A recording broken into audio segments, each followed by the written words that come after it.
Hey everybody, just going to give a quick lesson in harmony and chord construction. So if you don't know anything about making chords, one of the most common ways that you can make chords is a method called stacking thirds, which just means that you start at the root of whatever key you're in and you go up from that key to a third, and then you go up from that third up a third and continue on. And what I mean by that is I've got an example here.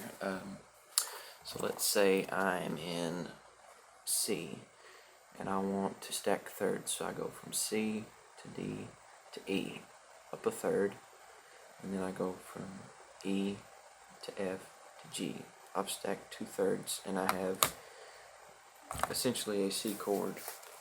So how is this useful at all, this concept of stacking thirds? Where does it apply in music? Well, if you've ever played bluegrass or country music and you've played a G or a C or a D chord, then it absolutely applies, because that's all those chords really are, is just stacked thirds. So I'll show you an example. Like, let's look at the G chord, the very first chord that you ever learned. So we'll look at the notes that you have in that chord. We have a G, a B, a D, a G, a D, and a G. So, and it's a G major chord.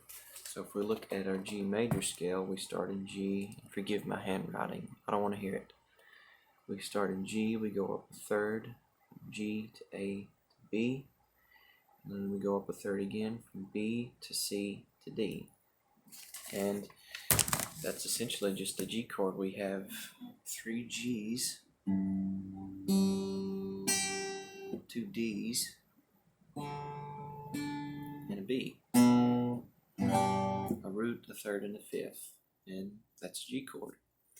And you can do the same thing for a C chord. So we have our typical C major chord, if I can play it. I think that's right. So let's look at the notes in that. So we have a G, we have a C, we have an E, we have a C, and we have a G. So let's look at our C major scale once again. So we have, like I said, a C, we go up a third, we have E, we have that in the chord, we go up another third, we have G. And those are the notes that are in the chord. Like I said, we have a C, we have a G, we have an E, we have another C, and another E. Just a root, a third, and a fifth, 2 stacked thirds that make the C major chord that every bluegrasser, country music, rock and roll, everybody knows that plays guitar knows that chord. And we can do the same thing for a D chord. If I can play it. Let's look at the notes we have in D. So we have, and I'm not playing the top string, obviously. So we have an A, a D, that is an A, we have a D, and we have an F sharp. So let's look at our D major scale and stack thirds. So we start in D, go up 1, 2, 3 to the third, F sharp, like I said, up another third to an A. We have the fifth of the scale, or another third. So 1, 2, 3, 1, 2, 3. We have an A note, and that gives us our D major chord, D major open chord.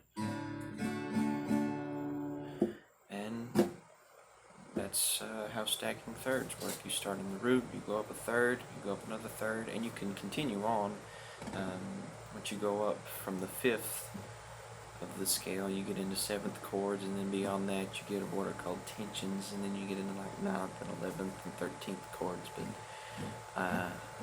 I'm not quite there yet. I can barely make these chords, but Just a quick little theory lesson behind the 3 most used chords in bluegrass, country, rock. It's the 3 chords anybody that can play guitar knows.